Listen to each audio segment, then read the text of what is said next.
धन्यवाद अध्यक्ष महोदय. माननीय राज्यपालांच्या अभिभाषणावरती माझे विचार व्यक्त करण्यासाठी मी या ठिकाणी उभा आहे.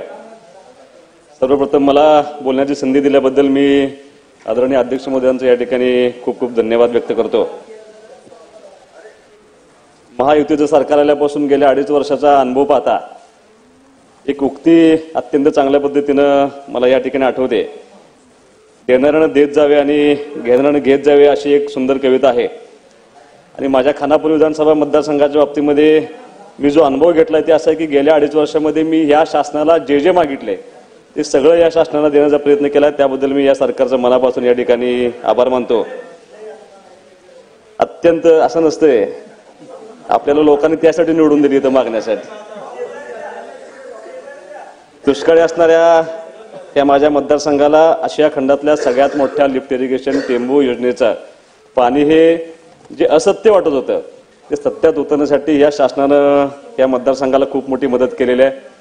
अध्यक्ष महोदय, एखाद्या मतदारसंघाचा विकास कसा झालाय, त्या परिसराचा विकास कसा झाला हे बघायचं असेल तर त्या भागातल्या रस्त्यांचं खरं जर काम चांगलं असेल तर तो आरसा आपल्या मतदारसंघाचा असतो. आणि मला सांगायला अभिमान वाटतोय की या पाण्याच्या कामाबरोबर माझ्या मतदारसंघामध्ये रस्त्यांचं खूप मोठं काम या ठिकाणी झाले आणि मला त्यानिमित्ताने या शासनाचं या ठिकाणी अभिनंदन करायचं आहे.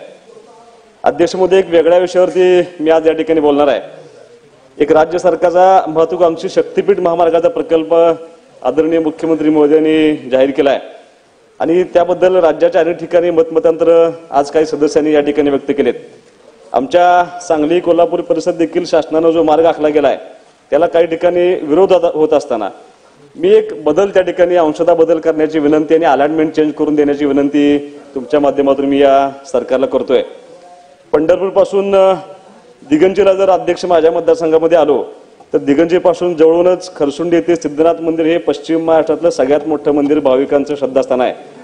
त्याच रोडला पुढे करगिनीला जर आपण गेलो तर श्री प्रभू रामांचं मंदिर या रोडवरती त्या ठिकाणी आहे.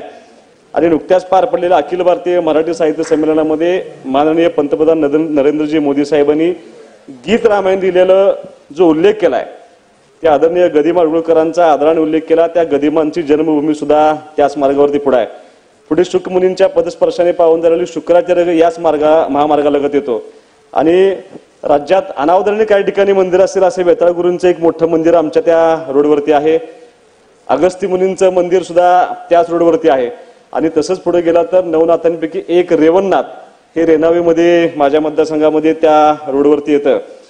अख्ख्या देशभर सोने चांदीचा आणि गलाई व्यावसायिकांचा व्यवसाय करणारा माझा मतदारसंघ आणि त्याच रोडवरून पुढं विटा शहरापासून पुढे आल्यानंतर महाराष्ट्रातील दत्तभक्तांचे श्रद्धास्थान असलेले औदुंबर मार्गे इस्लामपूर आणि त्याच मार्गे आपण कोकणामध्ये उतरू शकतो. कोकणामधून येणाऱ्या अनेक पालख्या ह्या त्या मार्गावरून पंढरपूरला त्या ठिकाणी येऊ शकतात. मी हा अंशतः बदल करण्याची विनंती मी तुमच्या माध्यमातून या ठिकाणी सरकारला करतोय.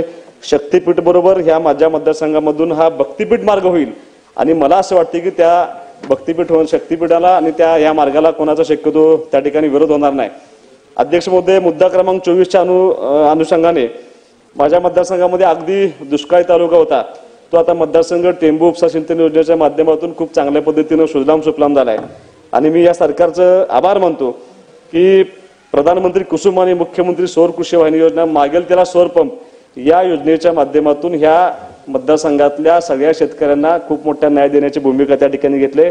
त्यात फक्त एक विनंती तुमच्या माध्यमातून एवढीच करायचं आहे, ज्या ठिकाणी टेक्निकल अडचण असेल, ज्याचं क्षेत्र आणि विहीर याच्यामध्ये खूप मोठं अंतर असेल आणि ड्रीप असेल, त्या शेतकऱ्यांना आपल्याला काहीतरी मार्ग काढून त्याला रुटीन प्रमाणे कनेक्शन देण्यासाठी काय करता येते का याची आपल्याला त्या ठिकाणी प्रयत्न करावा लागेल.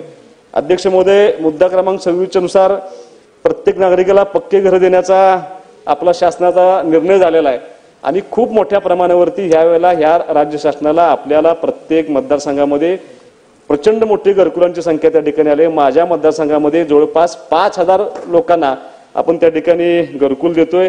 मी खास करून मुख्यमंत्री आदरणीय देवेंद्र फडणवीस साहेब, आमचे दोन्ही उपमुख्यमंत्री, आमचे ग्रामविकास मंत्री आदरणीय जयकुमार गोरेभाऊ या ठिकाणी उपस्थित आहेत.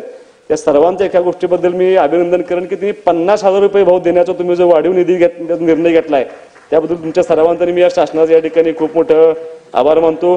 फक्त जाहीर झाले नाहीत तर पहिला हप्ता त्या सगळ्यांच्या खात्यावरती त्या ठिकाणी जमा झालेला आहे. मुद्दा क्रमांक 27 हिशोबानं अनुषंगाने अध्यक्ष महोदय, माझ्या मतदारसंघातील जवळपास 54 गावांचा डोंगरी भागामध्ये त्या ठिकाणी समावेश झालेला आहे आणि खूप चांगल्या पद्धतीच्या योजना त्या 54 गावामध्ये या शासनाच्या माध्यमातून चालू आहे. मी आपल्या माध्यमातून मी तुम्हाला एवढंच विनंती करणार आहे की काही गावं माझ्या तालुक्यातले असे आहेत, जखीनवाडी, गोरेवाडी, दोंडगेवाडी, शेंडगेवाडी, करंजे, सुलतानगादे, भांबर्डे, पोसवाडी, मोही, रामनगर, आटपाडी तालुक्यामधील खरसुंडी, काळेवाडी, निंबोडे, पडळकरवाडी, कुरुंदवाडी आणि झरे या गावांचा तुमच्या माध्यमातून शासनाला माझी विनंती आहे की ह्याही गावांचा डोंगरी भागामध्ये त्या ठिकाणी समावेश व्हावा अशी माझी विनंती आहे. 2 मिनिटांमध्ये अध्यक्ष महोदय मी या ठिकाणी संपवतोय. अध्यक्ष महोदय, कृषी उत्पन्न बाजार समिती प्रत्येक तालुक्याला असावी हा एक खूप चांगला निर्णय शासनाने घेतलाय. कारण मी खानापूर तालुका आणि कडेगाव तालुका ह्या दोघांची संयुक्त आमची मार्केट कमिटी आहे आणि आटपाडी आणि खानापूर ही दोन्ही मार्केट कमिटी अत्यंत चांगल्या पद्धतीनं त्या ठिकाणी काम करतायत. मी एक विनंती तुमच्या माध्यमातून एवढीच करणार आहे की आता भविष्यामध्ये आम्ही प्रस्ताव देऊ त्याला कडेगाव ही मार्केट कमिटी खानापूर तालुक्यापासून जर वेगळी झाली तर दोघांनी त्या तालुक्यांना खूप मोठा फायदा होईल. अध्यक्ष महोदय, मुद्दा क्रमांक 57च्या अनुषंगाने मला शेवटचा मुद्दा मी अध्यक्ष महोदय या ठिकाणी मांडतोय. माझ्या मतदारसंघातील सचिन खिलारी हा युवकानं पॅराऑलिम्पिकमध्ये भारताला गोळाफेकमध्ये पहिल्यांदा त्या ठिकाणी पदक मिळवून दिलं. मला असं वाटतं की ग्रामीण भागातल्या मुलांच्या मध्ये युवकांच्या मध्ये ती क्षमता आहे आणि ती क्षमता आपल्याला जर हेरता आली तर भविष्यामध्ये निश्चितपणे आपल्याला प्रचंड पदकांची संख्या ह्या ग्रामीण भागातल्या मुलांच्या मार्फत त्या ठिकाणी मिळवता येईल. अनेक पैलवान आमच्या भागामध्ये त्या ठिकाणी आहेत, अनेक खो खो, कबड्डी सारखे राष्ट्रीय खेळाडू सुद्धा माझ्या मतदारसंघामध्ये आहेत. आपल्या मार्फत मी राज्य सरकारला फक्त एवढीच विनंती करणार आहे की आमची जी क्रीडा संकुल आहेत त्या क्रीडा संकुलाला भरघोस असा निधी त्या ठिकाणी यावा आणि ह्या भागातले खेळाडूंना आम्हाला त्या ठिकाणी न्याय देण्याची भूमिका तुम्ही घ्यावी अशी या ठिकाणी विनंती करतो. ज्याचा अध्यक्ष महोदय मला एवढंच सांगायचं आहे, आज खूप जणांनी रेशीम ह्या उद्योगावरती बोलण्याचा त्या ठिकाणी प्रयत्न केला. रेशीमचा खूप मोठं आता बेल्ट हा माझा मतदारसंघ त्या ठिकाणी होऊ पाहतोय. एक अध्यक्ष अधिकाऱ्यांची त्या ठिकाणी अडचण आहे, मला कदाचित मी ती अडचण तुमच्या मार्फत शासनाकडून सोडवावी अशी विनंती करतोय. त्या डिपार्टमेंटला जो अधिकारी जातो ते साईड पोस्टिंग असतं अशी भूमिका त्या अधिकाऱ्यांची असते आणि जे IAS ऑफिसर त्या ठिकाणी अधिकारी म्हणून जातात ते फील्डवरती न जाता काम करण्याची भूमिका असते. त्यामुळे कदाचित ह्या रेशीम उद्योगामध्ये फील्डवरती गेल्याशिवाय त्या लोकांना अनुदान देता येत नाही.